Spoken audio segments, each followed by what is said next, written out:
ভারতের উল্লেখযোগ্য গিরিপথসমূহ অর্থাৎ পাহাড়ের মধ্যে দিয়ে যে রাস্তা অতিবাহিত হয় সেটির নাম হলো গিরিপথ। একদিকে গিরিপথের নাম দেওয়া আছে প্রথম সারের মধ্যে, দ্বিতীয় সারের মধ্যে অবস্থান, কোন জায়গায় গিরিপথটি অবস্থিত, কোন কোন জায়গাকে সংযোগ করেছে। প্রথম গিরিপথ হলো বানিহাল গিরিপথ অর্থাৎ বানিহাল পাস, যেটির অবস্থিতি হলো জম্মু কাশ্মীর। সংযোগ করেছে জম্মু থেকে শ্রীনগরকে। বুর্জিল পাস, সেটি জম্মু কাশ্মীরে অবস্থিত। সেই পাস গিরিপথ সেটি সংযোগ করেছে কাশ্মীর উপত্যকা থেকে লাদাখকে। কারাকোরাম যে গিরিপথ সেটি জম্মু কাশ্মীরে অবস্থিত, সেটি সংযোগ করেছে ভারত থেকে চীন।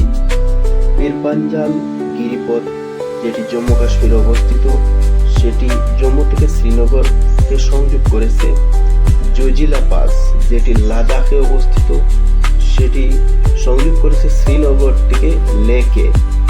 আর দুংলা পাস যেটি লাদাখে অবস্থিত, সেটি সংযোগ করেছে লে থেকে নুব্রা পর্যন্ত।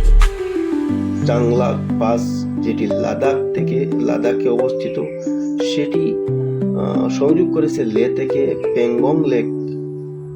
ইমিসলা যে গিরিপথ সেটি লাদাখে অবস্থিত, সেটি সংযোগ করেছে লাদাখ থেকে তিব্বতকে। বারালাসা সেটি হলো হিমাচল প্রদেশ রাজ্যে, সেটি সংযোগ করেছে লাহুল উপত্যকা থেকে লেকে। রোটাং পাস যেটি হিমাচল প্রদেশে অবস্থিত, সেটি সংযোগ করেছে কুলু থেকে লাহুল স্পিতি উপত্যকাকে।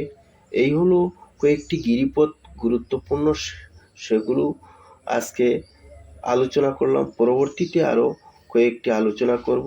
Thank you.